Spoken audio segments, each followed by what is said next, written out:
Welcome on board, καλώς ήρθατε σε άλλο ένα βίντεο. Σε αυτό το βίντεο θα απαντήσω κάποιες από τις ερωτήσεις που έχετε γράψει στα σχόλια κάτω από προηγούμενα βίντεο. Τις πιο basic, έτσι 3-4 ή 3, θα δω. Πάμε να το δούμε. Λοιπόν, πρώτη ερώτηση θα επιλέξω αυτή που ρωτάτε. Μπράβο, πόσες ώρες δουλεύουμε στο πλοίο? Λοιπόν, θα μιλήσω συγκεκριμένα για τη θέση μου, ανθυποπλοίαρχος. Λοιπόν, είναι 8 ώρες βάρδια, 4 και 4. Ωραία. Η βάρδια πώς πάει? Είναι 3 οι βάρδιες. Μία είναι 8-12 το πρωί και το βράδυ. Η άλλη είναι 12-4 το μεσημέρι και το βράδυ. Και η άλλη είναι 4-8 μεσήμερο απόγευμα με 4-8 το βράδυ. Άρα σύνολο μας κάνει 4 και 4, 8 ώρες. Fix. Δευτέρα, Κυριακή, 7 στα 7 για όσο καιρό είσαι μέσα, ας πούμε, στο καράβι. Έχεις αυτό το 8ωρο, οπότε έχουμε αυτό 8 ώρες την ημέρα και μετά έχουμε και την υπερορία μας. Το overtime που το λέμε. Μεσοβδόμαδα βγαίνει περίπου την ημέρα 10 με 12 ώρες δουλειά. Όλο παρέα, τη βάρδια και το overtime. Τώρα, Κυριακή και σε αργίες, επίσημες αργίες, δεν έχουμε την υπερορία, έχουμε μόνο τη βάρδιά μας. 4 ώρες το πρωί, 4 ώρες το βράδυ. Άρα έχουμε το 8ωρο μας. Το κομμάτι, ας πούμε, των αργιών, οπότε έχει αργίες, δεν είναι ότι είναι fix, ότι δουλεύουμε μόνο το 8ωρο, γιατί μπορεί να τύχει, ας πούμε, ναι μεν να έχει αργία, αλλά να είμαστε σε λιμάνι. Να φορτώνουμε, να ξεφορτώνουμε, να έχουμε πετρέλευση, οτιδήποτε. Κάποια επιθεώρηση, κάποια δουλειά, ρε παιδί μου, κάποιο operation. Οπότε σε αυτή την περίπτωση κάνουμε πάλι την υπερορία μας. Υπό normal συνθήκες, ότι είσαι εν πλώ, ταξιδεύεις ή είσαι αγκυροβολημένος και κάτσει αργία, ας πούμε, τότε κάνεις μόνο το 8ωρο σου.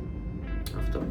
Και τώρα στα λιμάνια κάποιες φορές ενδεχομένως να βγει την ημέρα 10 με 14 ώρες δουλειά, επειδή λόγω φόρτου εργασίας στα λιμάνια, καταλαβαίνετε, μπορεί να βγει λίγο παραπάνω. Δεν είναι στάνταρ, μπορεί να βγει, υπάρχει αυτό το ενδεχόμενο.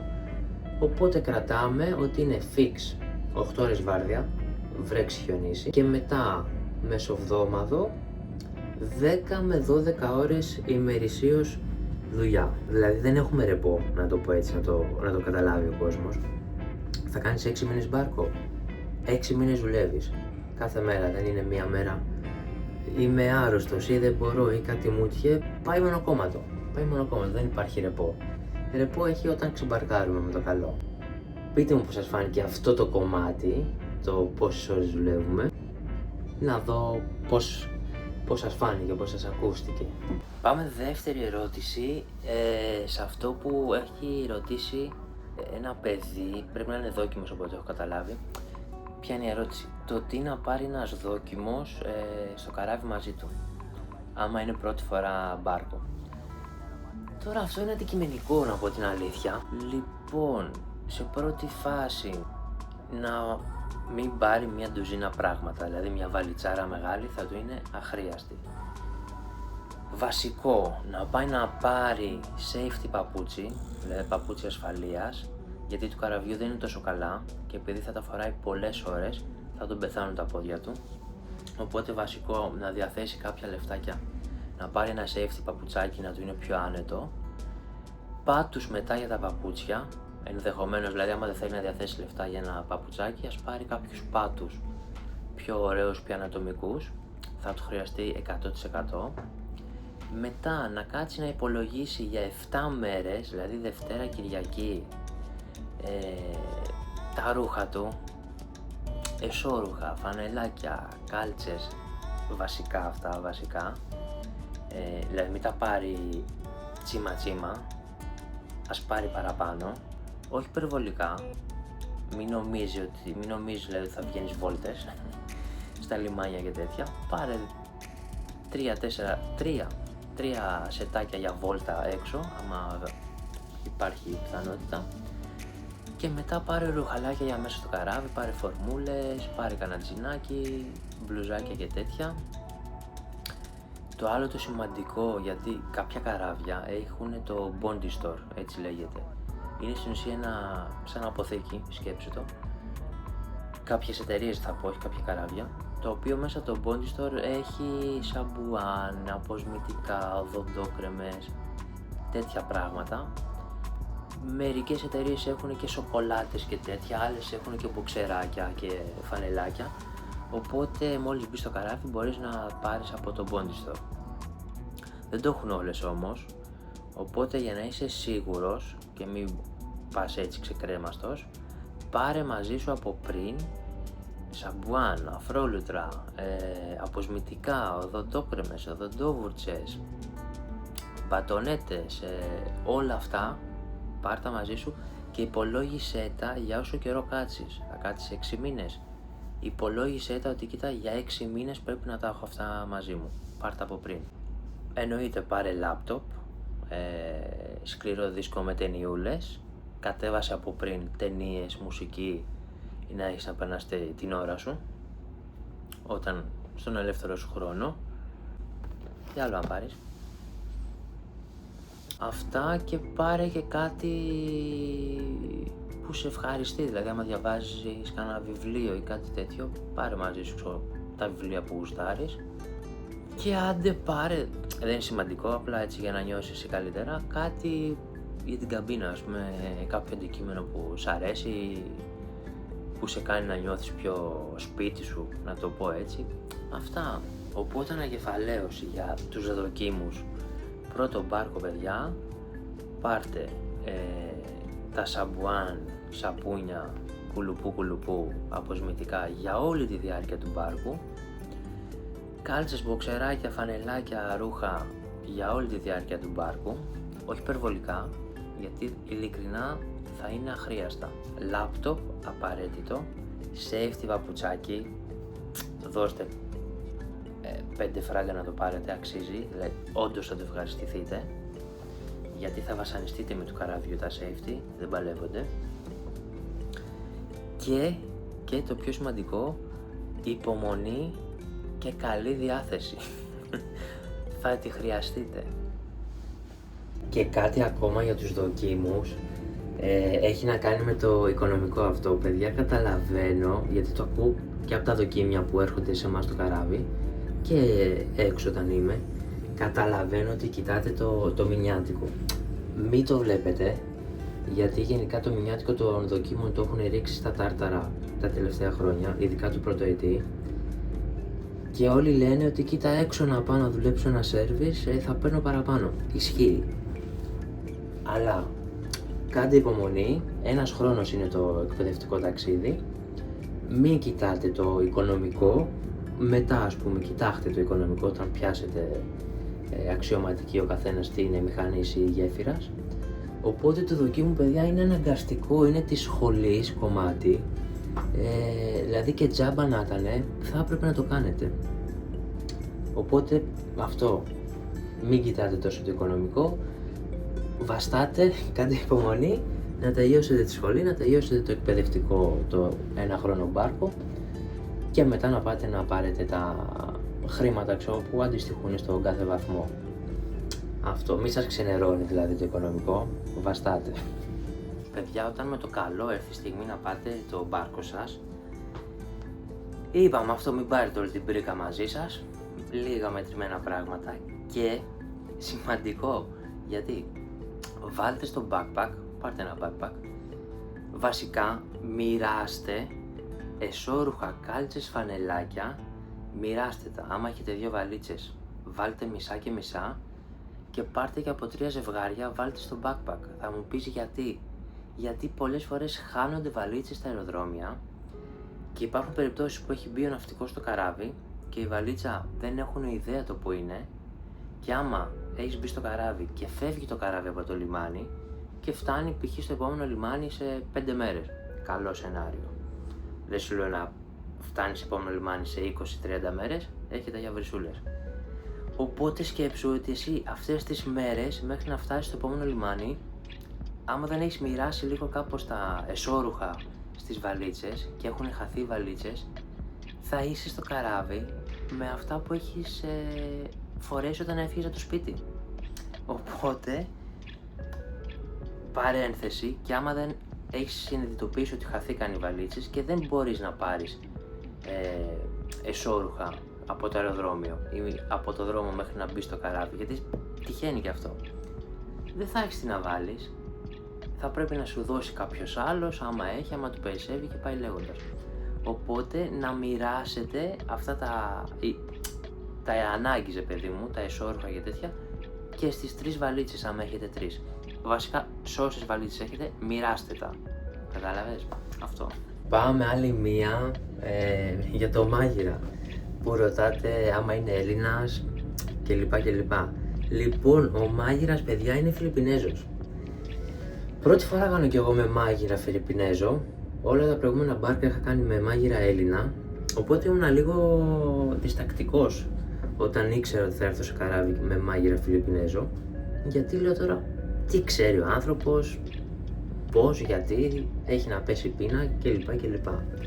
Λοιπόν, έρχομαι στο καράβι και βλέπω το μάγειρα το Φιλιππινέζο. Ο πρώτος μάγειρας ήταν έτσι και έτσι. Δηλαδή είναι τα πρώτα 3 βίντεο, άμα πάτε πίσω. Το τι τρώμε το Σαββατοκύριακο, μετά το Δευτέρα, Τρίτη και μετά Τετάρτη, Πέμπτη, Παρασκευή.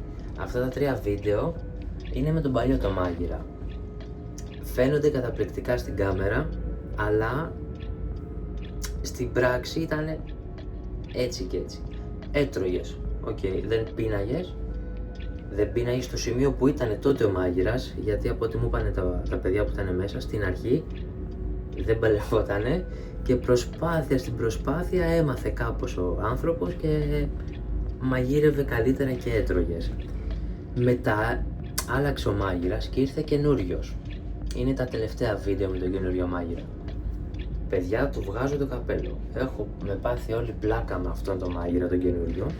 Φιλιππινέζους, να διευκρινίσω. Μαγειρεύει απίστευτα καλά και έχει όρεξη, δηλαδή, και το καλό δεν είναι ίδιο πρόγραμμα, δηλαδή, γιατί συνήθως Δευτέρα Κυριακή ξέρεις τι θα φας, παιδί μου, είναι συνηθισμένο. Αυτός κάνει και τις τσαχπινιές του και σπάει λίγο τη ρουτίνα. Φοβερός ο μάγειρας, φοβερός, μπράβο του. Δεν σημαίνει ότι θα είναι όλοι έτσι, Μιλάω για τον συγκεκριμένο, μόνο για αυτόν. Ενώ που είναι Φιλιππινέζος και τέτοια. Συγχαρητήρια, δηλαδή έχω να πω συγχαρητήρια. Και είναι μόνος του, δηλαδή δεν έχει παραμάγειρα να τον βοηθήσει. Έχουμε τα 2 τα καμαρωτάκια και κάπως λίγο τον βοηθάνε, οπότε έχει μόνο αυτή τη βοήθεια. Οπότε για όσους ρωτάνε ο μάγειρας από πού είναι και τέτοια, είναι Φιλιππινέζος, ξέρει μεσογειακή κουζίνα, από ό,τι λέει έχει ξαναδουλέψει και πιο παλιά σε πλοία όπου είχε Έλληνες, γνωρίζει την κουζίνα, όπου μπορούμε το χαζοβοηθάμε κι εμείς, δηλαδή με κάμια συνταγή, με κάνα τέτοιο, να του δείξουμε ότι αυτό γίνεται έτσι και αυτό. Είμαστε full ευχαριστημένοι, είναι πολύ καλός και δόξα τω Θεώ θα τρώμε ανθρώπινα, ας πούμε, μέχρι να τελειώσει το μπάρκο. Παιδιά, το κομμάτι του φαγητού στο καράβι είναι από τα πιο σημαντικά. Θα μου πεις τώρα, σιγά ρε φίλε, πώς κάνεις έτσι, το φαγητό είναι? Όχι, παίζει ρόλο, αλήθεια λέω.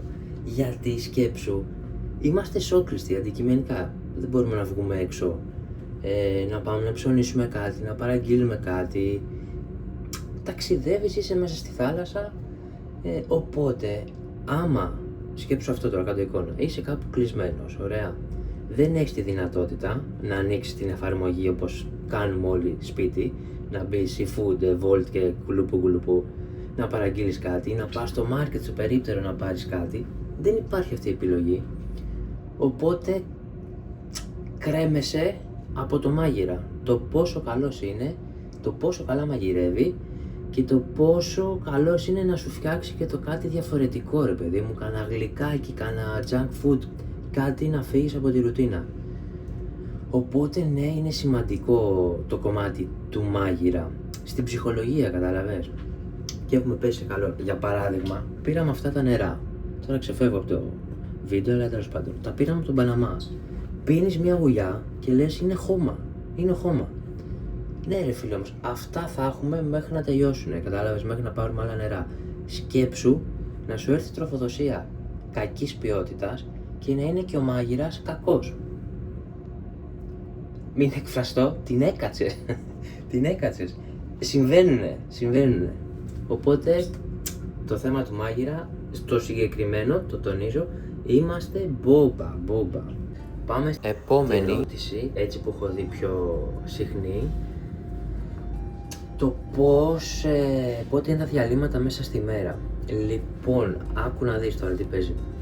Ξεκινάμε ας πούμε τη δουλειά 8 το πρωί, ωραία. 10 η ώρα το πρωί είναι το δεκατιανό, είναι ένα 20 λεπτό διάλειμμα, δηλαδή 10 με 10 και 20. Είναι ένα 20 λεπτό διάλειμμα που έχει το δεκατιανό ότι φέρνει ο μάγειρας. Από ό,τι έχετε δει και από τα short που ανεβάζω με τα δεκατιανό, αυτό. Και μετά ξεκινάς πάλι δουλειά αφού περάσει το δεκατιανό και 12 το μεσημέρι με 1 το μεσημέρι είναι το φαγητό, είναι το μεσημεριανό. Μπορεί να φας εσύ στο 10 λεπτό τέταρτο και να πεις κοίτα έχω μισή ώρα 40 λεπτά λίγο να ξεκουραστώ.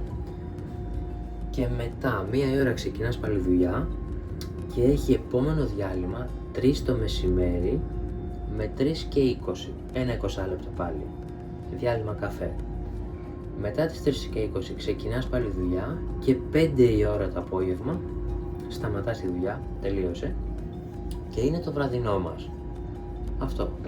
Δηλαδή οι ώρες ας πούμε φαγητού και διαλύματος στο εργάσιμο κρατήστε αυτό, 10 το πρωί με 10 και 20, 12 το μεσημέρι με 1 το μεσημέρι, 3 το μεσημέρι με 3 και 20 και 5 η ώρα είναι το βραδινό. Και μετά πάπαλα. Και πάμε για την πέμπτη ερώτηση, εάν υπάρχει γιατρός στο πλοίο. Δεν υπάρχει. Ο υποπλοίαρχος και ο καπετάνιος έχουν περάσει κάποια σεμινάρια ιατρικά, κάποιες βασικές γνώσεις, τώρα όχι τίποτα, μην φανταστείτε τίποτα τρελό.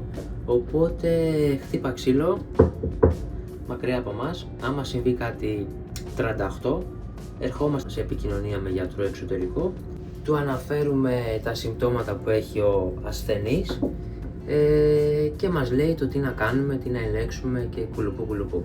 Και υπάρχει αυτό το αλυσβερής επικοινωνίας ας πούμε.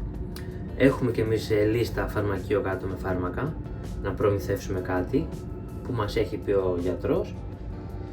Και αυτό, και άμα είναι τίποτα πολύ και πρέπει να φύγει έξω ο ασθενής, αναλόγως το που είμαστε, προσεγγίζουμε στην πιο κοντινή στεριά, επικοινωνούμε έξω ας πούμε με το κέντρο επιχειρήσεων και τέτοια και έρχονται και παίρνουν τον ασθενή. Μακριά από εμάς αυτά τα πράγματα, απλά ενημερωτικά. Περιμένω κι άλλες απαντήσεις, κι άλλες ερωτήσεις, γράψτε από κάτω άμα έχετε κάποια άλλη απορία, να τις απαντήσουμε σε δεύτερο βιντεάκι. Αυτά. Ελπίζω κάπως να σας κάλυψα λίγο. Καλή συνέχεια.